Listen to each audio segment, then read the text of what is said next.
Hello students, आज हम stereochemistry का फोर्थ पार्ट डिस्कस करने वाले हैं। इससे पहले हम लोग स्टीरियोकेमिस्ट्री से related basic terms, basic concept, basic terminology discuss कर चुके हैं और आज के इस पार्ट में हम लोग molecular chirality threo erythro diastereomers की बात करेंगे। इसमें सबसे पहले हम ये देखते हैं कि कायरलिटी की कंडीशन क्या है। पिछले वीडियोस में हमने ये देखा है कि ऐसे ऑर्गेनिक कंपाउंड्स जिनमें कायरल कार्बन होते हैं, कायरल कार्बन से मतलब हमारा मतलब कायरल कार्बन से ये है कि जिनमें कम से कम जो चारों सब्स्टिट्यूएंट होते हैं वो डिफरेंट हों, उनको हम लोग कायरल कार्बन बोलते हैं।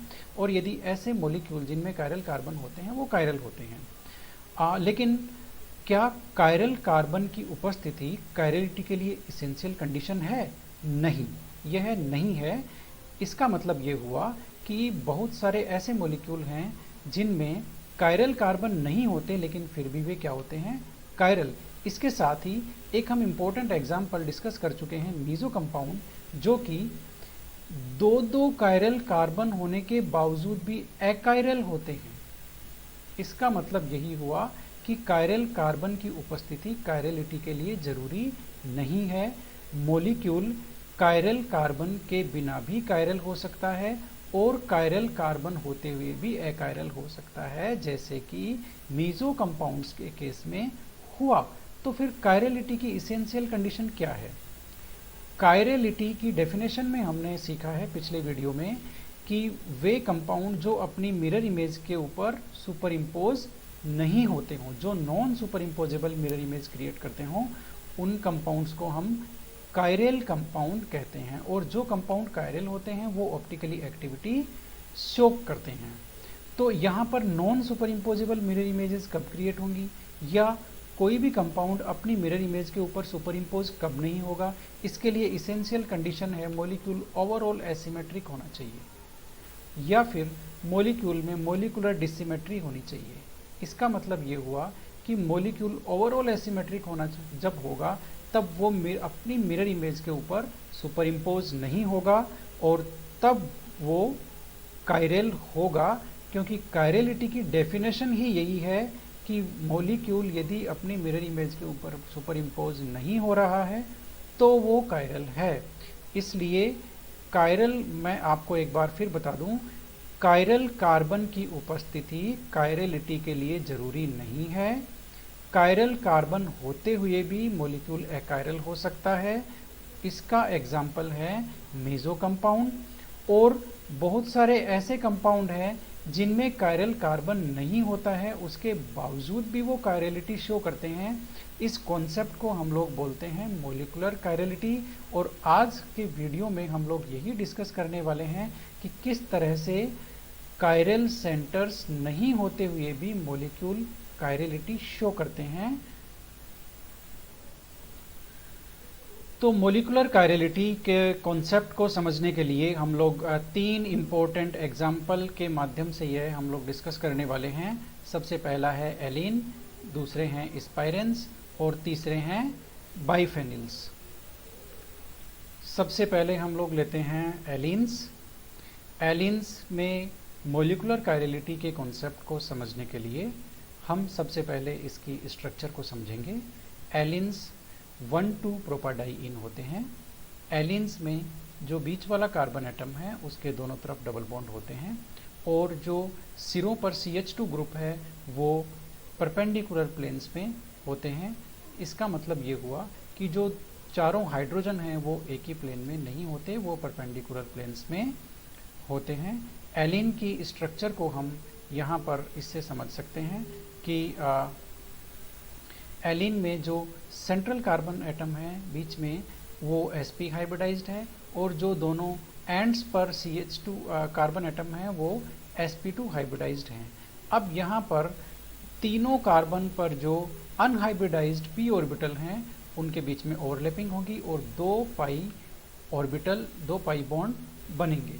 ये दोनों पाई बॉन्ड परपेंडिकुलर प्लेन्स में होंगे, जिसे हम यहाँ इस फिगर से समझ सकते हैं। ये एक पाई बॉन्ड है और ये एक पाई बॉन्ड है, दोनों परपेंडिकुलर प्लेन्स में हैं और पाई बॉन्ड दोनों परपेंडिकुलर प्लेन्स में है। इसी वजह से जो दोनों CH2 ग्रुप के हाइड्रोजन हैं वो भी एक दूसरे के परपेंडिकुलर प्लेन्स में होते हैं। तो यहाँ पर एलीन की जो केमिस्ट्री है पूरी, उसमें स्पेशल फीचर है कि एलीन्स में दोनों पाई बॉन्ड परपेंडिकुलर प्लेन में होते हैं। उसकी वजह से जो एलीन्स में जो दोनों वैलेंसीज हैं, दोनों कार्बन पे वैलेंसीज हैं, वो भी परपेंडिकुलर प्लेन्स में यानी कि 90 डिग्री पर एक दूसरे से होती हैं, जिसकी वजह से एलीन की केमिस्ट्री एकदम डिफरेंट हो गई और एलीन्स में बहुत सारे स्पेशल कैरेक्टरिस्टिक्स डेवलप हो गए। उनमें से एक है मॉलिक्यूलर कायरलिटी। अब हम एलीन्स में कायरलिटी की कंडीशन क्या है उसके बारे में बात करेंगे। एलीन्स में हम बेसिक स्ट्रक्चर में हम देख चुके हैं कि दोनों तरफ हाइड्रोजन एटम होते हैं। जब दोनों तरफ कोई भी और ग्रुप नहीं है, केवल हाइड्रोजन एटम है, तो वह एलीन सिमेट्रिक होगी, उसमें एक मिरर प्लेन होता है। इसी तरह से यदि एलीन में एक तरफ दोनों हाइड्रोजन एटम हैं और दूसरी तरफ हमने हाइड्रोजन एटम्स को, एक हाइड्रोजन एटम को क्लोरीन से रिप्लेस कर दिया है, तब भी एलीन सिमेट्रिक है।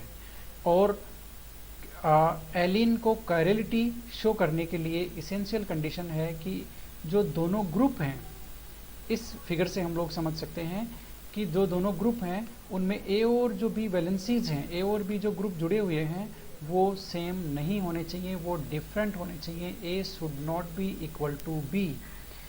जब यह कंडीशन फुलफिल होगी तो एलीन अपनी मिरर इमेज के ऊपर सुपर इम्पोज नहीं होगा और कायरलिटी शो करेगा, ऑप्टिकल एक्टिविटी शो करेगा। यहाँ पर जो ए एल्किन है और जो बी एल्किन है वो दोनों एक दूसरे के मिरर इमेजेस हैं, non super imposable mirror images हैं, इसलिए कायरल हैं और ऑप्टिकल एक्टिविटी शो करती हैं।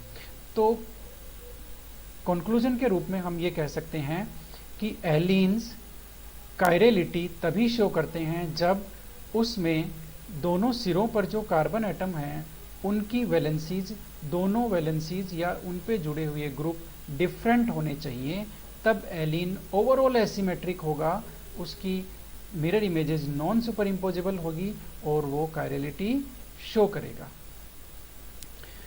इसी तरह से हम यहाँ इस एग्जाम्पल में देख सकते हैं कि एलीन के जो दोनों कार्बन एटम्स हैं, एंड कार्बन एटम्स हैं, उन पे जो दोनों ग्रुप हैं वो डिफरेंट हैं, H है और एक Cl है, तो यह एलीन एसिमेट्रिक है और यह मोलिकुलर कायरलिटी शो करता है, मतलब कायरलिटी शो करता है और ऑप्टिकल एक्टिविटी भी शो करता है। इसी तरह से एक और एग्जाम्पल हम ये देख सकते हैं जहाँ पर एक तरफ Me है मिथाइल ग्रुप और एक तरफ H है, और यहाँ पर भी कायरलिटी के लिए जो इसेंशियल कंडीशन चाहिए वो फुलफिल हो रही है, इसलिए यह कंपाउंड भी non super imposable mirror images show कर रहा है, इसलिए यह कायरल है। तो इस तरह से हम देखते हैं कि एलीन कब कायरल होगा, जब उसके दोनों सिरों पर जो कार्बन एटम हैं उनसे जो दोनों ग्रुप जुड़े हुए हैं वो डिफरेंट होने चाहिए। यह एलीन्स के ओवरऑल एसिमेट्रिक या मोलिकुलर कायरलिटी शो करने की एसेंशियल कंडीशन है। अब हम बात करते हैं स्पाइरेंस में मोलिकुलर कायरलिटी की। जिस तरह से एलीन्स में मोलिकुलर कायरलिटी होती है, ठीक उसी तरह से स्पाइरेंस भी एक विशिष्ट मोलिक्यूल होते हैं जो मोलिकुलर कायरलिटी का कॉन्सेप्ट शो करते हैं। इसमें सबसे पहले हम समझते हैं एलीन का स्पाइरेन का क्या मतलब है। स्पाइरेन का मतलब है ट्विस्टेड, जिनकी स्ट्रक्चर क्या होती हो, ट्विस्टेड होती हो। स्पाइरेन प्लेनर नहीं होते, नॉन प्लेनर होते हैं, और इसी नॉन प्लेनरिटी की वजह से ही ये कायरलिटी दिखाते हैं, मोलिकुलर कायरलिटी दिखाते हैं। इसका मतलब ये हुआ कि इनमें भी कोई कायरल कार्बन नहीं होता, लेकिन फिर भी ये कायरलिटी और ऑप्टिकल एक्टिविटी शो करते हैं। तो यहाँ पर भी इनकी स्ट्रक्चर समझना भी बहुत ज़रूरी है। स्पाइरेन में भी जो रिंग्स हैं, जैसे यहाँ पर हमने जो स्पाइरेन लिया है उसकी जो दोनों रिंग्स हैं वो ठीक उसी तरह से परपेंडिकुलर प्लेन्स में है जैसे कि दोनों पाई बॉन्ड थे एलीन में। इसलिए यहाँ पर एलीन्स के साथ ये स्ट्रक्चर सिमिलर है, केवल डिफरेंस इतना ही है कि वहाँ दो पाई बॉन्ड थे और यहाँ दोनों रिंग हैं।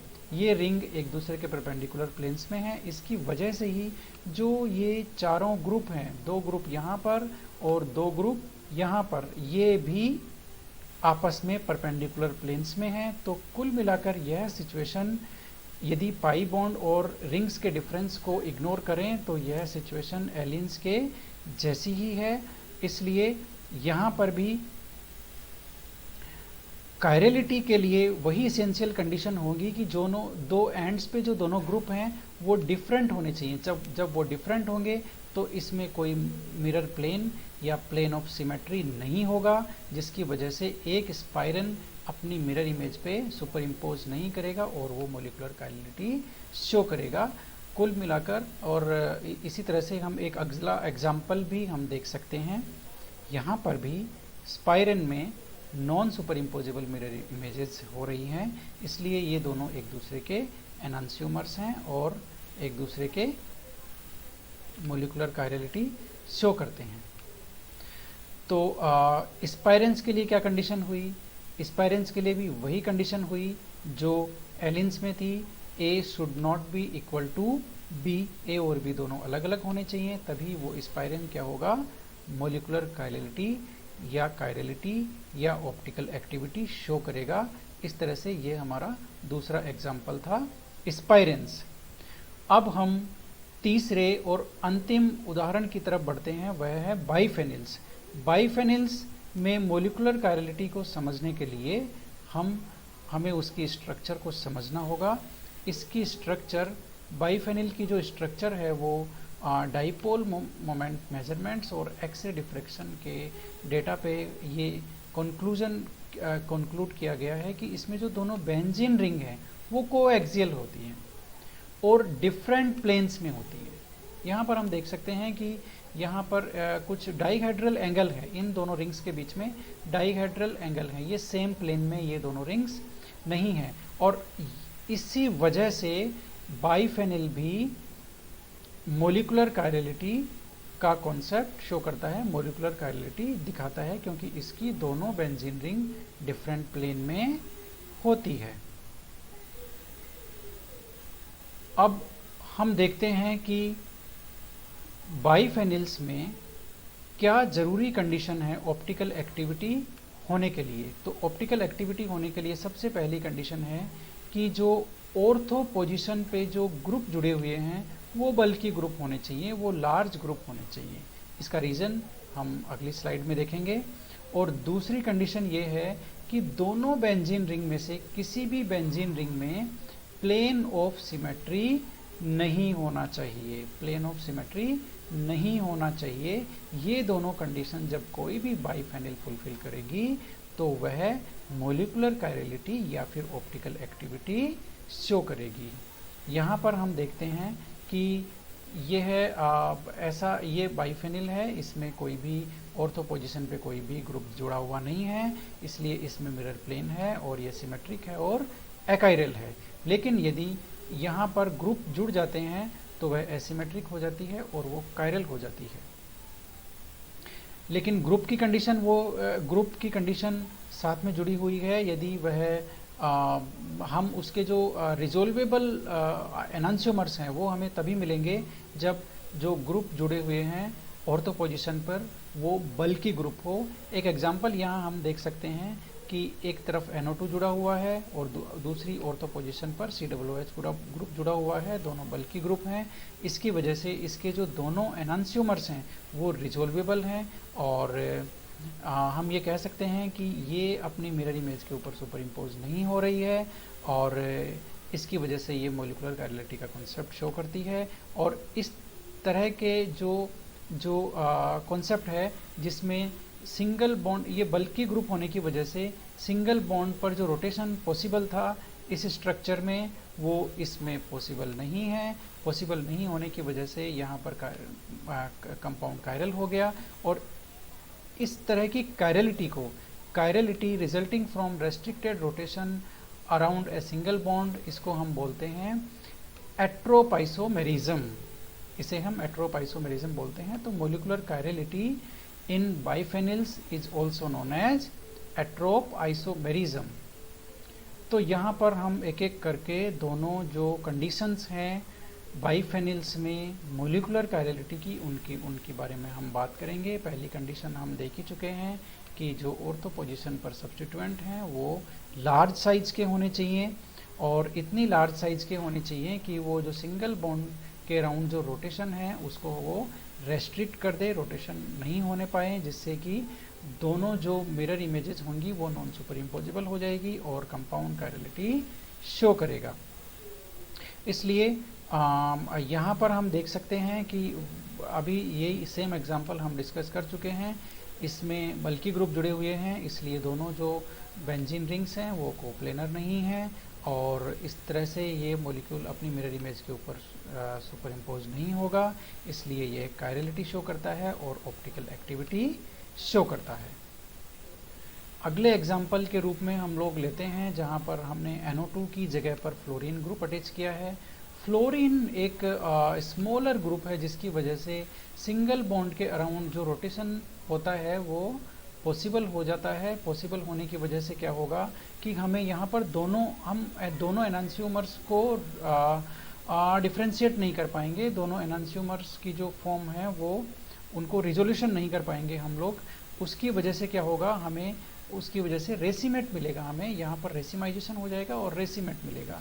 तो इसलिए यह सैंपल, और हम जैसा कि हम पिछले वीडियोस में डिस्कस कर चुके हैं कि रेसिमाइजेशन या फिर रेसिमिक मिक्सचर्स ऑप्टिकली इनएक्टिव होते हैं एक्सटर्नल कंपेंसेशन की वजह से।